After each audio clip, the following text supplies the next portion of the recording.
Peterson, puck comes loose now. Menu with a lane towards the goal. Score! Beaucoup de surprises pour les Raiders de Prince-Albert en fin de saison le printemps dernier.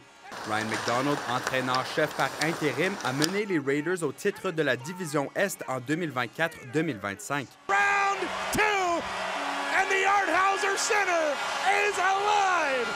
Après avoir battu les Oil Kings d'Edmonton, ils ont été éliminés par les futurs champions, les Tigers de Medicine Hat. Afin de franchir un palier supplémentaire, la direction de l'équipe a donné son entière confiance à Ryan McDonald.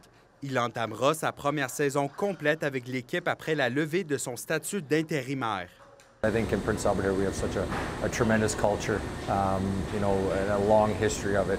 I was fortunate to be part of it as a player, and now as a coach, and so you really rally around that, and again, like tactically, there's a few subtle little changes that you do make, and again, looking forward to implementing some of those options. Après une saison mouvementée sur le banc, les joueurs sont ravis que McDonald soit présent non seulement pour le camp d'entraînement, mais aussi pour toute la saison. Yeah, it's super excited to have him coming on as full-time coach here. Last year when we had him, we were pretty successful, so we're happy to see what he can do this year. En défense, les Raiders disposeront de l'un des défenseurs les plus prometteurs de la WHL. À 16 ans, Daxon Rudolph a été l'un des défenseurs les plus prolifiques de l'équipe pour sa première année. Il a poursuivi sur la lancée en marquant 1 point par match lors des séries éliminatoires.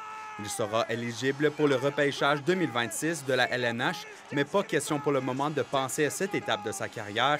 Le succès des Raiders passe avant tout. If we're getting wins and I'm playing well, I think that's all you can ask for. That's success. Anytime you can come out on top in this league, that's definitely a win. It's a tough league and lots of competitions. Comme tous les petits marchés de la WHL, les Raiders reflètent la personnalité de leur ville.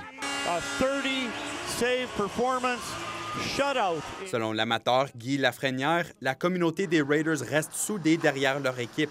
Il est persuadé que les Raiders créeront la surprise. Quand la place est remplie, c'est une des meilleures atmosphères qu'on peut avoir dans les juniors majeurs. Selon un ami avec qui je parlais là, tantôt, il dit on croit qu'ils ont le talent pour être dans les top 3 là, dans leurs divisions respectives, mais si, mettons, ils commencent à gagner plusieurs matchs de fil, ils vont se rendre compte qu'ils ont vraiment une bonne chance. Les Raiders débuteront la saison ce vendredi à l'Art Hauser Center à la domicile. Ici Campbell Stevenson, Radio-Canada, Regina.